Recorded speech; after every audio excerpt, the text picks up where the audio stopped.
अक्सर जब हम एटीएम से पैसे निकालते हैं तो हमें 500 के बड़े नोट ही हाथ लगते हैं। वहीं छोटे नोटों की कमी के कारण लोगों को परेशानियों का सामना करना पड़ता है, खासकर जब छोटे खर्चों के लिए खुले पैसे चाहिए होते हैं।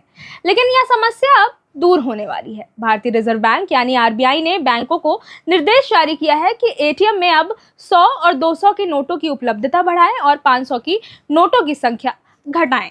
आरबीआई का मानना है कि छोटे नोटों की मांग लगातार बढ़ रही है। आम लोग किराने की दुकान, सब्जी बाजार, ऑटो रिक्शा जैसे दैनिक लेन देन में 500 का नोट देने से बचते हैं, क्योंकि दुकानदारों के पास खुले पैसे नहीं होते हैं। यही वजह है कि आरबीआई की तरफ से यह कदम उठाया गया।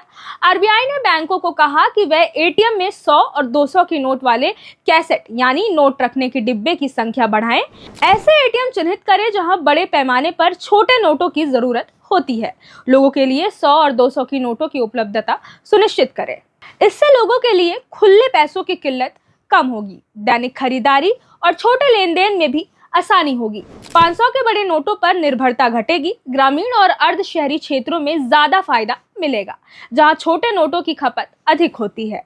वहीं इन सबके बीच सवाल ये उठ रहा है कि क्या 500 के नोट बंद होंगे? फिलहाल अभी ऐसा कोई इशारा नहीं है कि 500 के नोट बंद किए जाएंगे। यह केवल एटीएम में उनके अनुपात को कम करने का एक प्रयास है, ताकि छोटे नोटों का संतुलन बना रहे। 500 रुपए के नकली नोट ज्यादा पाए जाते हैं। 500 के नोटों की संख्या कम करने से फेक करेंसी की समस्या पर लगाम लगेगी। छोटे नोटों से ज्यादा ट्रांजैक्शन को ट्रैक करना आसान होता है। इससे टैक्स चोरी रोकने में मदद मिलती है और सरकारी राजस्व में सुधार होता है। बड़े नोटों की अनुपलब्धता लोगों को यूपीआई कार्ड, क्यूआर जैसे डिजिटल भुगतान विकल्प अपनाने के लिए प्रेरित करेगी, जिससे कैशलेस इकोनॉमी मजबूत होगी।